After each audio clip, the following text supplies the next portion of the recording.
चालू झाल्यानंतर प्रत्येक बैल आमचा रेसमध्ये प्रत्येक बैल. तिथेच थांबा, आता माहिती द्या. पहिली गाय कुठली आणली होती? ह्या काय हा, हिच नाव काय? गवळी. गवळी. नमस्कार मंडळी, मी आकाश दडस. आज आलोय सातारा जिल्ह्यातील मान तालुक्यातील शिखर शिंगणापूर इथे. आणि इथे खरं तर या कुटुंबाने देशी गुरं पाळलेत.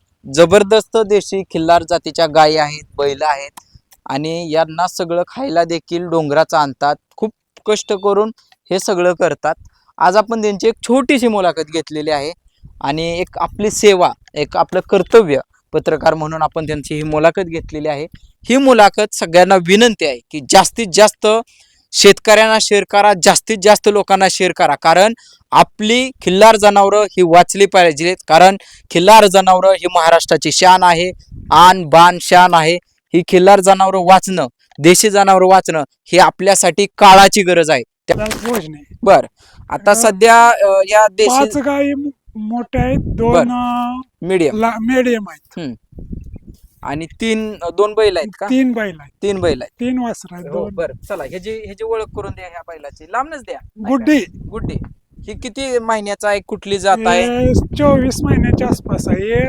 पूर्ण देशी. देशी, पूर्ण देशी, ओरिजिनल देशी. बर, आता ही जी गाय आहे, ही जी आई कोणती होती, हिचं नाव काय? आई तेव्हा ते. बर, म्हणजे तुम्ही विक्री करत नाही का? विक्री करत नाही का? गाय नाही विक्री. कोंडा फक्त विक्री. एकात बी देत म्हणजे गायीचं संगोपन करायचं. संगोपन तुम्ही 10 लाख दिलं तरी आम्ही देत नाही. म्हणजे देशी गायी टिकल्या पाहिजेत. टिकल्या पाहिजेत. म्हणजे ही देशी वाण जे आहे, तुम्ही ती सगळं टिकवायचं काम करताय. बर, ह्या गायीचं वेगळं, पण ही किती दिवसाची आहे काय? शानू. बर, हे का शाने नाव ठेवलंय? शानू त्याच्या अगोदर एक वासरू होतं आमच्याकडे. बर, आणलेलं म्हणजे पहिल्यांदा लहान. त्याला काय झालं, आम्ही बाहेर गेलो, कोणी काय झालं का काय, ते एक्सपायर झालं. बर, मग तिचं नाव याला ठेवलं. बर बर, तिची आठवण म्हणून नाव ठेवलं. आणि ते शहाणं होतं. हो, ती बस, हे पण शहाणं आहे. तू बस म्हणलं की बसते, उठ म्हणलं. किती दिवसापासून ह्या सगळ्या गायी सांभाळताय? 14 वर्ष. 14 वर्षापासून 14 वर्ष देशी गायी करताय. बर, आता हा बैल हे दिसतोय, आहे का नाही, ह्याला आईने पाजलेलं नाही. बर, ह्याला विकतचं दूध आणि टॉनिक वर हे आहे. 1 वर्ष 13 महिन्याचा आहे. बर, हे कुठलं? देशी प्युअर देशी. प्युअर देशी काय बघा ना. हा, प्युअर देशी. म्हणजे कुठलं? कसं आहे, देखणं पण आहे किंवा देख नाही तर का.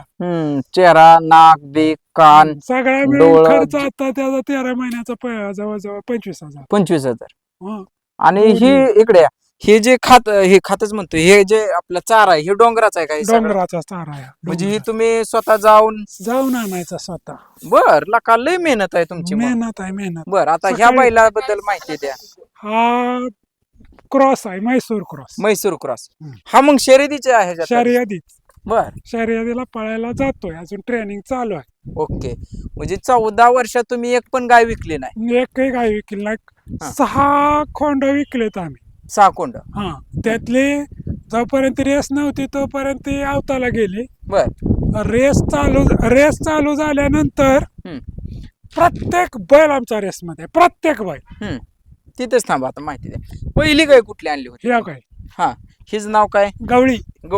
बर, ही कुठनं आणली, हिचा इतिहास सांगा, हिची स्टोरी सांगा की मला. तुम्ही इथं कसं आला, काय काय घडलं, जरा सविस्तर सांगा.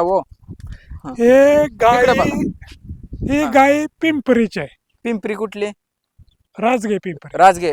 बर, लोदवडे शेजारच्या पिंपरीची आणली. बर, म्हणजे ही शेतकऱ्याची आहे? शेतकऱ्याची गाय आहे. मग त्यांनी दिलती तुम्हाला काय? कसं नाही, विकत आणले. बर, एक गाय विकत आणले देशी दुधासाठी. बर, कारण मी असताना पळशीचा. बर, कॅमेऱ्यात पळशीचा आहे इथं. आणि घरी आमच्या देशी गाईचंच दूध होतं. मध्ये जरा थोडा गॅप पडला, पण आपले एक तब्येत राहावी, औषधाची असावी, तूप मिळावं ह्या हेतून आणली. नाही, देशी गाईचं दूध न ब्रेन टॅलेंट राहतो, मेंदू.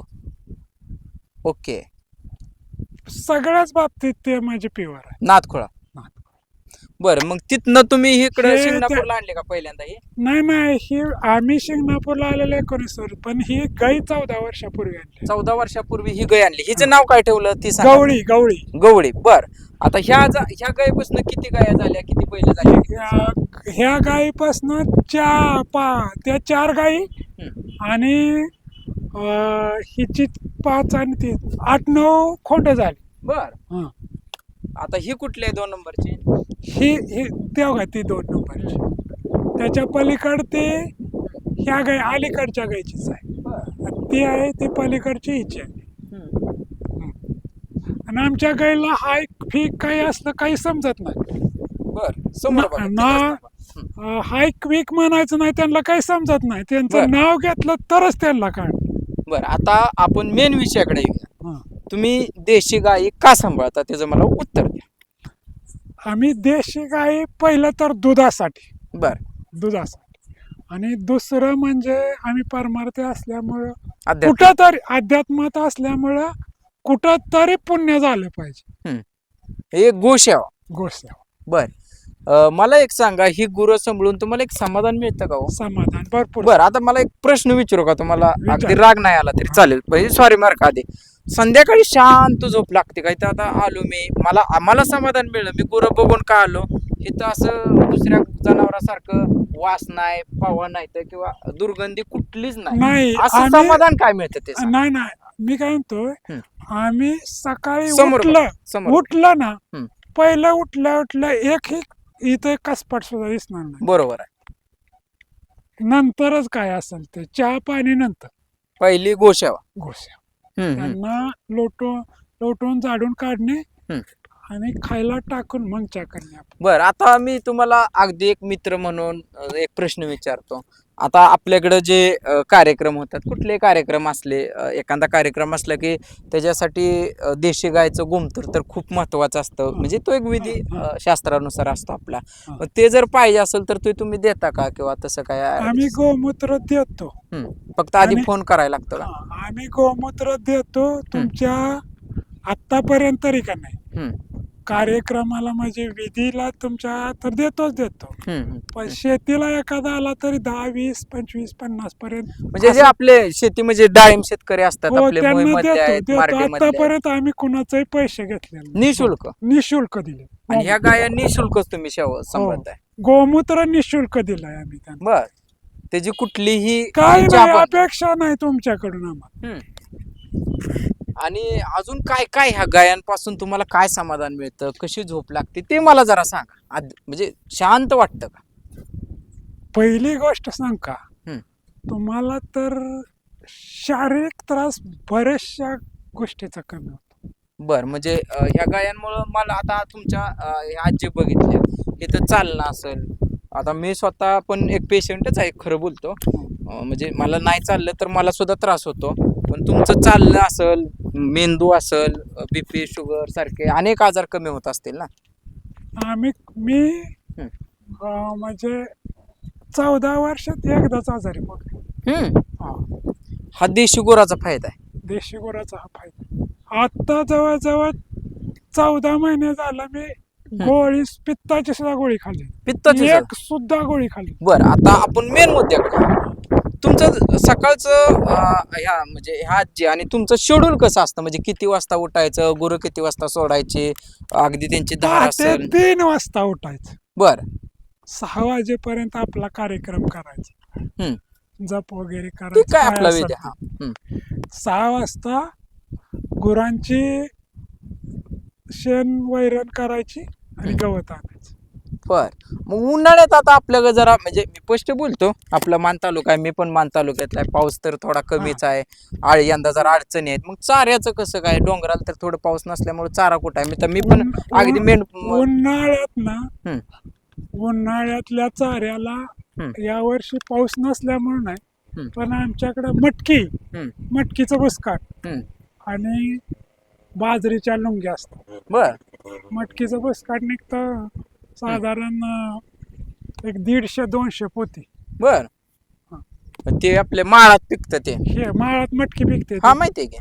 ओरिजिनल ही सगळं चारा आहे ती त्याच्यासाठी तुम्हाला देशी मटकी हायब्रिड नाही, देशीच पेरतो. पेरता म्हणजे पेरताना सेंद्रियच देशीच हा, म्हणजे हुलगा. तुम्ही गुरं पण देशीच पाळता, त्याला खाया पण देशीच देशी. देता आणि सगळं म्हणजे तुम्ही खरं तर तुमचं आदर्श काम आहे. मला काम आवडलं की ह्या सगळ्या गोष्टी देशीच करायच्या. देशी. बर, आतापर्यंत तुम्ही किती गाया सांभाळल्या? आतापर्यंत आहे या गाय. आता किती गाय आहेत टोटल? आता 5 गाय मोठ्या आहेत, 2 पिल्ला आहे ती, आणि 3 खोंड आहेत. म्हणजे 7 गाय आहेत थोडक्यात आणि 3 खोंड, म्हणजे 10 तुमचा सगळा हे आहे. मित्रांनो हा काय हे बघा, अतिशय जबरदस्त आहे. तुम्हाला दाखवतो, इकडं गुपित लिंगाला मंदिराकडे रोड जातो, जवळच आहे.